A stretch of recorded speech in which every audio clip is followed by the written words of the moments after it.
হোয়াটসঅ্যাপের newly launch করা এই 3টি কুল ফিচারের ব্যাপারে অনেকেই জানেন না। বলছি তার আগে ভিডিওটিকে সেভ করে রাখুন। নাম্বার 1, এখন আপনাকে কেউ মেসেজ পাঠানোর পরে আপনি মেসেজটি সিন করলেও অপর প্রান্তে থাকা মানুষ কোনোভাবেই বুঝতে পারবেন না যে আপনি মেসেজটি সিন করেছেন কিনা।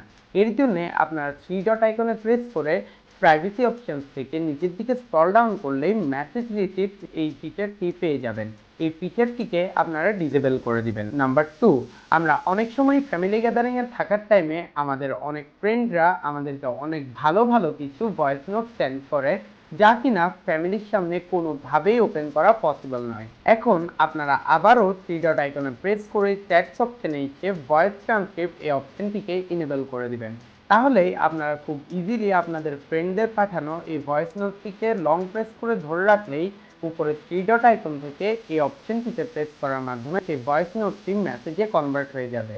নাম্বার 3, এখন আপনি এবং আপনার ফ্রেন্ড একই টাইমে অনলাইন থাকলে হোয়াটসঅ্যাপ ইউজ করে আপনারা ওয়াকি টকির মতো করে কথাবার্তা বলতে পারবেন। এর জন্য আপনারা যার সাথে কথা বলতে চাচ্ছেন তার ইনবক্সে এসে উপরের দিকে স্ক্রল করে হোল্ড করে রাখলেই আপনাদের এই ফিচারটি ইনেবল হয়ে যাবে। এই 3টি কুল ফিচারের মধ্যে কয়টি ফিচার আপনি আগে থেকে জানতেন তা কমেন্টে জানিয়ে দিতে ভুলবেন না। আর ভিডিওটি যদি আপনার হেল্পফুল লেগে থাকে তাহলে লাইক এবং ফলো তো মাস্ট।